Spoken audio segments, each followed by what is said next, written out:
So Insidious Chapter 3 is actually a prequel. I guess the title Chapter 3 would give evidence that it's a continuation, but it's actually not. It's a journey back in time. It's set a few years before the first film.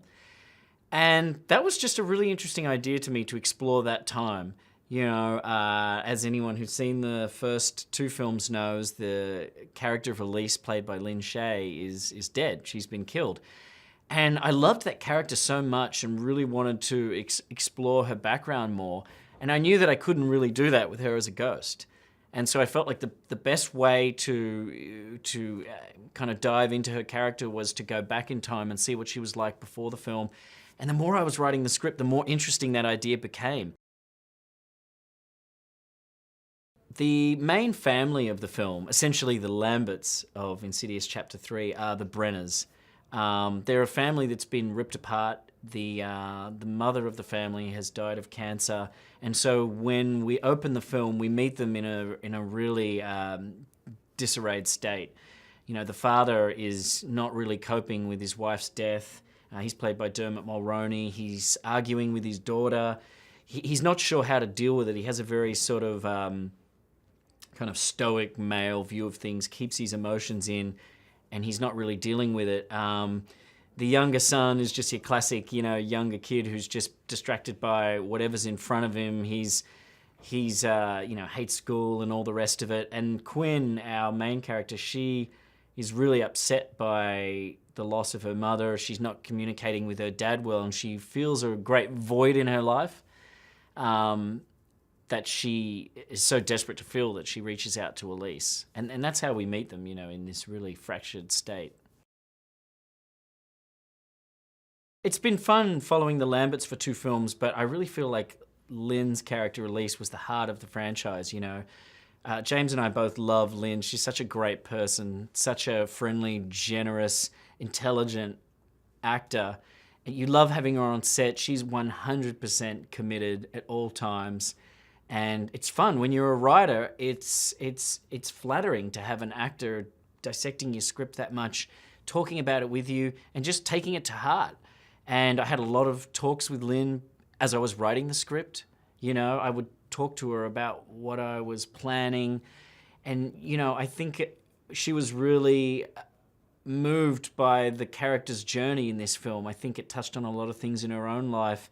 And, you know, we laughed our heads off on the set, but sometimes we cried, like Lynn would cry. It was great. It was just, there was a real range of emotions there for her, and she really brought that to the screen. You know, she was just a live wire. Like everything that the character is feeling, you can just see it on her face, and you couldn't ask for a better collaborator. Well, at one point in the film, Elise visits Carl, who's somebody from the second film that James and I really liked as a character, and you know, we just love that character, and we wanted to see him, you know, come back into this film in some way. And so I think when Elise is at her lowest, Carl comes back in and really shakes her out of her stupor and her fear by telling her what it is she does for people, and that she's doing good. And, you know, Steve Coulter, the actor who portrays Carl, he's such a great actor. He's so great to work with, so fun. So it was an easy decision to make, you know, to bring him back. I get to act with Angus. Angus Sampson is a longtime friend of mine. I've known him for many, many years. And it was fun to play a role with him where we were just employing the same banter we employ in real life. You know, I've lived with him. You know, we've spent years perfecting this sarcastic back and forth, and so it was just really fun to write to that. You know, when I was writing the first Insidious, I knew I wanted to cast Angus, and so when you know the person that well, you can sort of write to their personality, and so it's just really fun. You know, with Angus there on set, it's just like having an old friend around. It takes a little bit of the pressure away. We can improv within a scene, and I feel really safe and comfortable with him improving, you know, maybe in a way that I wouldn't with other actors. Or so he'll throw his lines at me, and he's pretty much a master of improv. So a lot of the Specs and Tucker stuff you see in the films is just stuff that I didn't write that I want to take credit for. But it's just so great, you know? I definitely feel a loyalty to the Insidious fan base. I mean, they're the ones who made the film what it is. In the same way, I feel a real affinity and loyalty towards the Saw fans. You know, there's people who love that franchise, those characters. And, you know, James and I are lucky enough to be involved with a second franchise now that people seem to be taking to. And I don't want to disappoint them. You know, really, that's what it's all about. That's what's driving me every day on the set. It's just, what would the fans of this film think?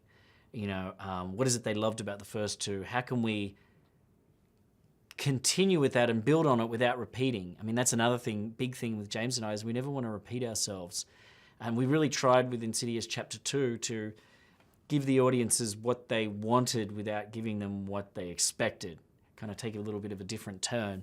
And with this one, I wanted to go back to basics, you know, just get back down to the first film. And I really think that this film is a return to the first movie in terms of story and tone. There was a build in the first film where the characters didn't know what was happening. With the second movie, we kind of crashed in, and it was almost a continuation directly from the first film, and it was already chaotic from the first frame. With this movie, I wanted to feature a family who really didn't know what was happening to them. And I think that fear of the unknown, not knowing what's happening, contributes to a lot of the atmosphere of a horror film.